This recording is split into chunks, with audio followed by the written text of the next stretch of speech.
The Count of Monte Cristo by Alexandre Dumas, Dover Publications, Abridged Edition. Chapter 5. The Deputy Procureur de Roi.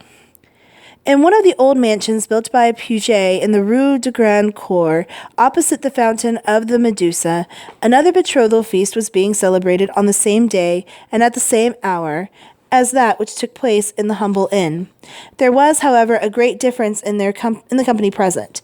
Instead of members of the working class and soldiers and sailors, there was to be seen the flower of Marseille society, former magistrates who had resigned their office under the usurper's reign, old officers who had deserted their posts to join Condé's army, young men in whom their families had kindled a hatred for the man whom 5 years of exile were to convert into a martyr, and 15 years of restoration into a demigod.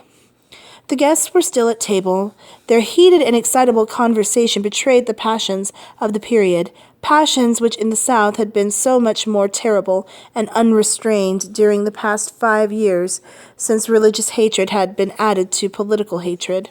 The Emperor, King of the Isle of Elba, after having held sovereign sway over one half of the world, now reigning over 5,000 or 6,000 souls, after having heard "Long live Napoleon" uttered by 120 million subjects, and in 10 different languages, the Emperor was regarded as a man that was lost to the throne of France forever.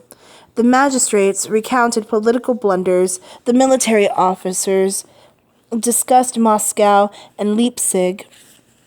The ladies aired their views on his divorce from Josephine. It was not in the downfall of the man that these royalists rejoiced and gloried, but rather in the annihilation of the principle, for it seemed to them that they were awakening from a dreadful nightmare and were about to enter upon a new life. An old man, the Marquis of Saint-Méran, wearing the cross of St. Louis, rose and proposed the health of King Louis XVIII. The toast, recalling the exiled but peace-loving King of France, elicited an enthusiastic and almost poetic response. Glasses were raised after the English fashion, and the ladies, taking their bouquets from their dresses, strewed the table with flowers. "Ah," said the Marquis de Saint-Méran, a woman with a forbidding eye, thin lips, and an aristocratic and elegant bearing despite her 50 years. "If those revolutionists were here who drove us out of our old castles, which they bought for a mere song, and which we left them to conspire against each other during the reign of terror, they would have to own that true devotion was on our side. We attached ourselves to a crumbling monarchy. They, on the contrary, worshipped the rising sun and made their fortunes, while we lost all we possessed. They would be compelled to own that our king was truly Louis the well-beloved to us, while their usurper has never been more to them than Napoleon the accursed. Don't you agree with me, de Villefort?" "What did you say, madame? I must crave your pardon. I was not listening to the conversation." "Leave the young people alone," interposed the old gentleman who had proposed the toast. "They are thinking of their approaching wedding, and naturally they have more interesting subjects of conversation than politics." "I'm sorry, mother," said a beautiful fair-haired girl with eyes of velvet floating in a pool of mother-of-pearl. "I will give up Monsieur de Villefort to you, for I have been monopolizing him for some few minutes. Monsieur de Villefort, my mother is speaking to you." "I am at your service, madame, if you would be kind enough to repeat your question," Monsieur de Villefort said.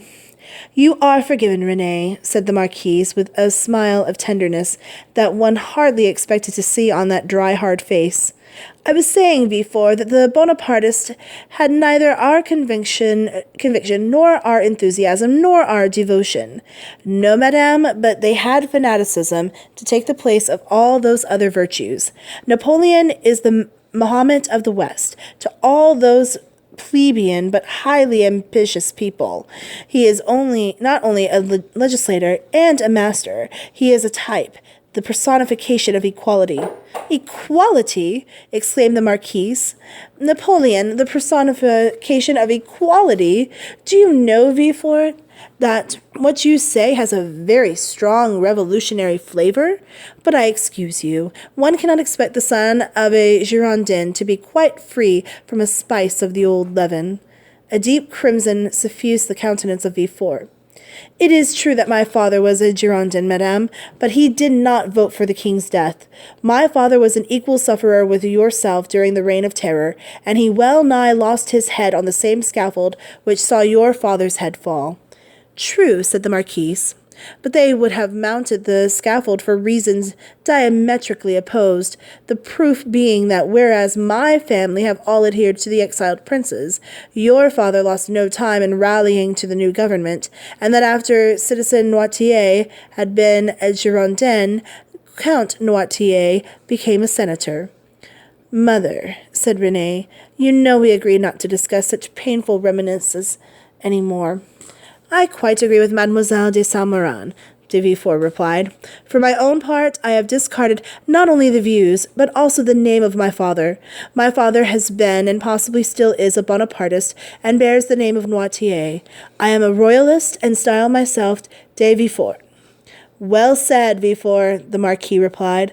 "I have always urged the Marquise to forget the past, but I have never been able to prevail upon her to do so. I hope you will be more fortunate than I." "Very well, then," the Marquise rejoined, "let it be agreed that we forget the past. But Villefort, should a conspirator fall into your hands, remember that there will be so many more eyes watching you, since it is known that you come from a family which is perhaps in league with the conspirators." "Alas, madame," Villefort replied, "my profession, and especially the times in which we live, compel me to be severe. I have already had several political prosecutions, which have given me the opportunity of proving my convictions. Unfortunately, we have not yet done with such offenders." "Don't you think so?" the Marquis inquired. "I am afraid not. Napoleon on the Isle of Elba is very near to France. His presence there, almost in view of our coasts, stimulates the hopes of his partisans." At this moment a servant entered and whispered something into his ear. Villefort, excusing himself, left the table, returning a few minutes later. "Renée," he said, as he looked tenderly on his betrothed, "who would have a lawyer for her husband? I have no moment to call my own. I am even called away from my betrothal feast." "Why are you called away?" the girl asked anxiously. "Alas, if I am to believe what they tell me, I have to deal with a grave charge which may very well lead to the scaffold."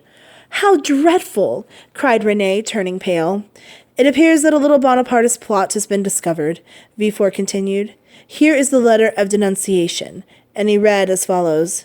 "The Procureur de Roy is hereby informed by a friend to the throne and to religion that a certain Edmond Dantès, mate on the Pharaon, which arrived this morning from Smyrna after having touched at Naples and Porto Ferrajo, has been entrusted by Murat with a letter for the usurper, and by the usurper with a letter for the Bonapartist party in Paris. Corroboration of this crime can be found on arresting him, for the said letter will be found either on him or at his father's house or in his cabin on board the Pharaon." "But," Renée said, "this letter is addressed to the Procureur de Roy, and not to you, and is moreover anonymous."